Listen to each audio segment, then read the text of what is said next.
just in, $7 trillion asset management firm Vanguard blocks clients from buying spot Bitcoin ETFs on their platform. You know what? I don't understand this. Why is it that every time crypto takes a big step for mankind, someone else is there to block it? Yes, I understand. I totally understand that Vanguard does not have to do it, but at the same time, this is customers' money that you are dealing with. It should be their choice and their options. That's what Bitcoin is actually all about, options, and to be able to take out the middleman. But it's okay because here's multiple sources that actually confirm that there's a person by the name of Tony Spencer says, "Wow, it is worse than I thought. I called and and they answered the phone and they received a current message saying currently we aren't allowing those to be purchased as it doesn't fit with Vanguard's investment philosophy." Then he says, "Okay, but you let me buy GBTC in the past. The Rev, yes, which I believe you can only sell that now." That is crazy because why would you fight Bitcoin? What's that saying? They're gonna actually, that's actually gonna come back to bite them. It always does. When you fight Bitcoin, it always comes back to bite you in the behind. What's that saying? First they ignore you, then they laugh at you, then they fight you, then you win. That's exactly what is going to happen. We are past the laugh at you. We are past the ignore you. We are now at the fight you stage when it comes to these asset firms. Yes, I get it. Vanguard is a $7 trillion asset management firm. But I can guarantee you people are going to take their money, they're going to convert their assets, they're going to do whatever that they have to do in order to leave. Now, this isn't the only asset management firm that's doing this. Wells Fargo is doing this as well. Citi is doing this. Merrill Lynch is doing this. Edward Jones, and many more.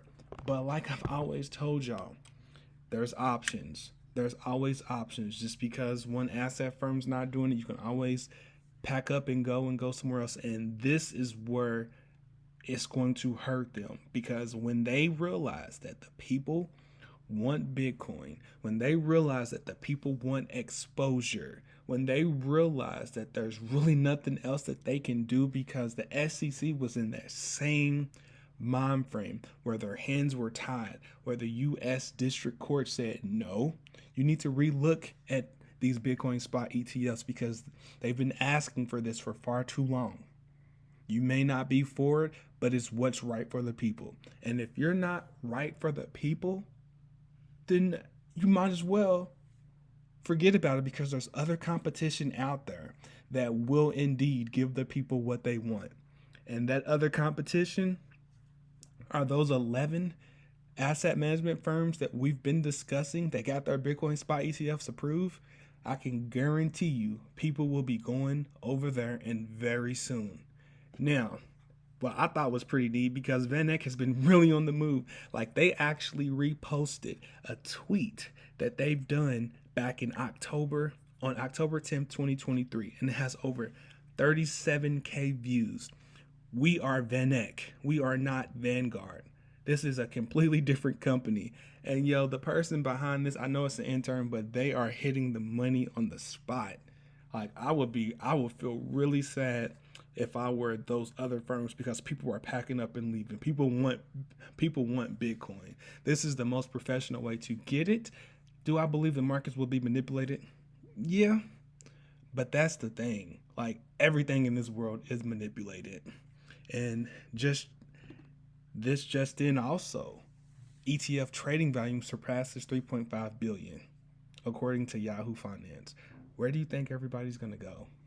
That's just my take on it. And you know, while all this is going on, while the SEC accepted its loss, there's also the SEC coming back trying to get Ripple, where the SEC has just filed a motion to compel Ripple to produce its financial statements for the years of 2022 through 2023 and its post-compliant contracts governing institutional sales. They did not like the fact that they got handed the hammer by way of Judge Torres by saying XRP is not a security in itself, and that I believe this is their last fight because they're mad. They're mad that they lost the battle to those Bitcoin spot ETFs, so they're going to continue to try to hold one of the most digital assets that has the potential to eat up all of the money for liquidity. When it comes to liquidity-based assets, for those type of transactions, those cross-border transactions, they are trying to hit it where it hurts the most. But we all know that there is nothing to hide. And we all know that when it comes to losing a battle and losing a fight, the last thing the person loses tries to do is they try to find whatever they can do, whatever they need to try to stay in that fight. But at the end of the day, the winner knows that they've won that fight. The winner knows that they won that battle. The SEC just needs to give it up. And I know that there is a new proposal that Congress completely gets rid of the SEC. Well, mainly Gary Gensler. But, because, Congress actually did help create the SEC, and the SEC really doesn't have any power over Congress, right? That's why you see them always setting up questions and communications. I forgot the term what it was at the moment, but that's why you always see those hearings where Congress always asks Chair Gary Gensler, what is he thinking? What is he doing? What is his mental mind process when it comes to cryptocurrency and certain crypto regulations that they did not give them the authority to do. Y'all, this is actually insane. So now, if you have family that's looking to get into Bitcoin, make sure that if they are getting into Bitcoin, but they want to not actually touch it, but be a part of ETFs, you have to make sure that they don't have anything in Citi, Merrill Lynch, Edward Jones, Wells Fargo, Vanguard, because it's getting real. Like, why fight Bitcoin? Why fight it? Everybody else has been trying to fight Bitcoin for so long, and they lost. And it shows it. Bitcoin is a 15-year-old digital asset. Go 2.0. There's already been predictions that Bitcoin is going to go to $700,000, 1.5 million, 10 million. That's not that many Bitcoin left. It's not that many Bitcoin left to mine, right?